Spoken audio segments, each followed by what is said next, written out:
Hey, what is up everyone? My name is Sid, and in today's video we're going to cover the L-sit. The L-sit is a fundamental skill in gymnastics. It's a static gymnastics skill that can be done on most apparatuses in gymnastics like floor, parallel bars, rings or high bar. There are also many more advanced gymnastic skills that require us to first learn the L-sit, like the V-sit, the mana or the straddle L-sit. The L-sit is mainly considered a core exercise due to the huge amount of core strength required to perform this skill.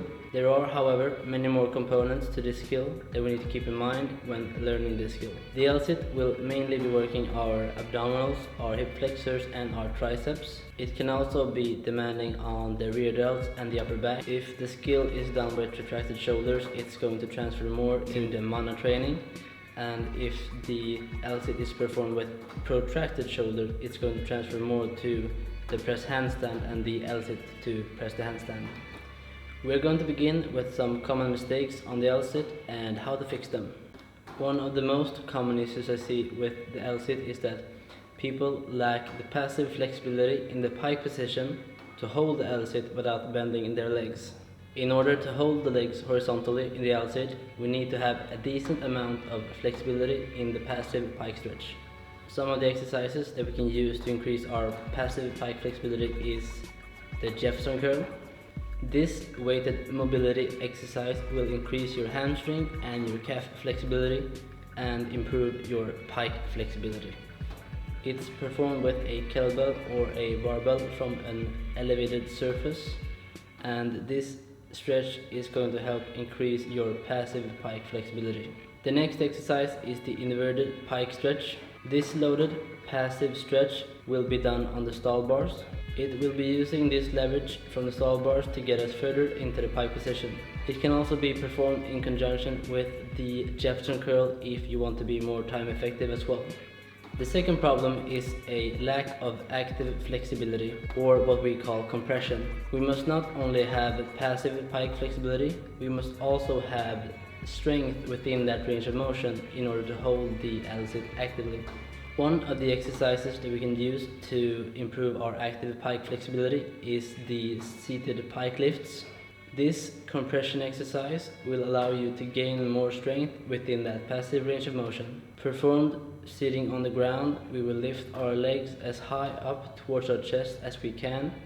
The further away we put our hands, the more difficult the exercise will be, and the closer the hands are, the easier it will be. The exercise can be regressed by performing the exercise with single legs, so you will lift each leg individually, and this will help improve your active pike flexibility. The last common mistake that I usually see is that people tend to have the wrong shoulder position. Because it feels easier, people tend to elevate their shoulders. This will not provide a safe and stable position for the L-sit, and it's only going to make it harder to learn more advanced skills in the future. Instead, we want to depress the shoulders. We want to push the shoulders down and engage our lats at the same time, and this is going to create a more stable and safe position in the L-sit. You could simply try this by standing up and push the shoulders down and then push the shoulders up. You're going to feel a huge difference in the muscle activation, and this will make you understand what the position is supposed to feel like in the L-sit. We are now going to cover some drills we use to learn this skill. It all starts on the stall bars with the hanging leg lifts. This exercise will develop active pike flexibility as well as core, which is so essential to learn this skill. Once we can do the hanging leg lifts, we are going to move on to learn the support position in the L-sit. This can be done on the ground or on parallel bars. If your hands are elevated, it's going to be easier, so the ground in this case will be the most difficult. Start with hands shoulder width apart, put the feet in front and get into a support position with locked arms.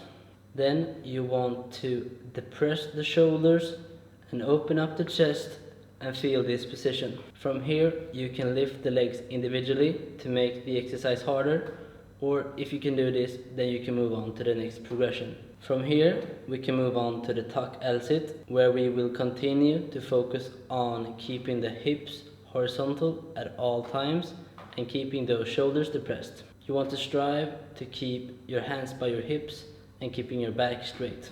You want to build up solid holds of about 30 seconds before you move on to the next progression. If you can now do this, then the next step would be to individually straighten each leg for a certain amount of reps, making sure that the legs still remain horizontal. If you feel that the legs are dropping, then you might want to consider going back a progression. The next step would be to straighten both of the legs at the same time, still depressing the shoulders, keeping the hips at horizontal, and getting both those legs straight. As this becomes easier, you want to slowly try to hold the L-sit a little bit longer each rep and slowly build this up over time.